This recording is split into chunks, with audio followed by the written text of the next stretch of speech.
Mjukuu wangu, nimekuita hapa leo, nataka tuongee kitu kimoja hivi.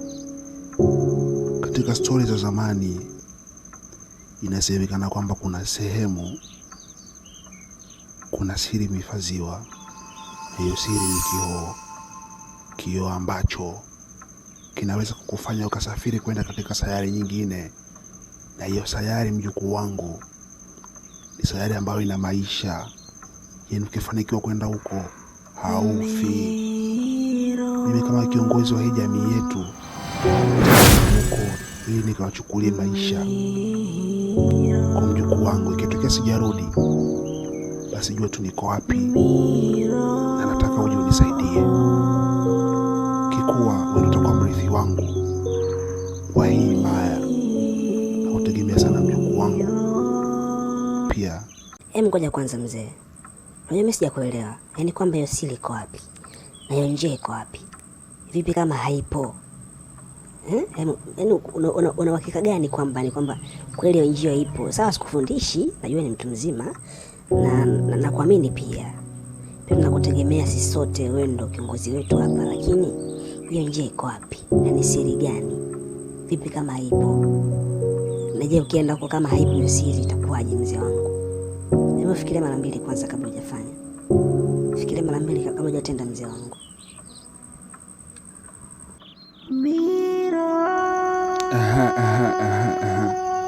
Usijali kijana Ngoveki, mimi najua kila kitu kuhusiana na huko, lakini nikwambie kitu kimoja. Ukiona sijarudi, wewe sema tu Miro, utafika nilipoishia. Sawa kijana wangu? Yaani kwamba niseme Miro? Yaani nikisema tu Miro nitafika? Ndio. Makubwa haya. Nadhani ni muda wangu wa kuondoka sasa. Nikutakie tu uishi vyema, ubaki vyema, na nikifanikiwa siku moja tu tutaonana, nitarudi. Sawa mjukuu wangu Vikram? Mkumbuke tu mzee wako Mr. Johnson. Kwa heri mjukuu wangu.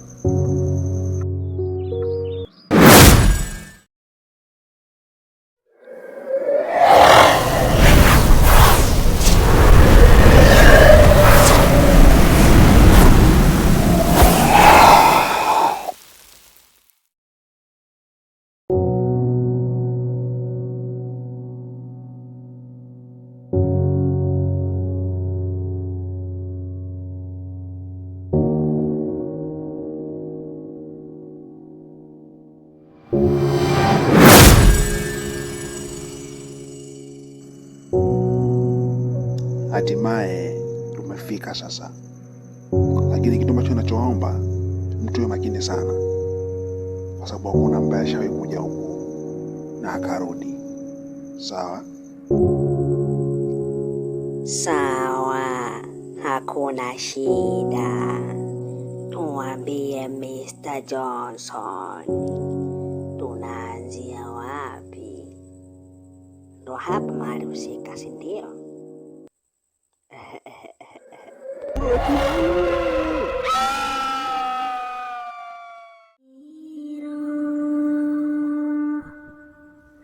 Okay. Babu, I'm coming. Subiri nakuja. Nakufuata ulipo. Nakupata tu babu yangu. Nakuja.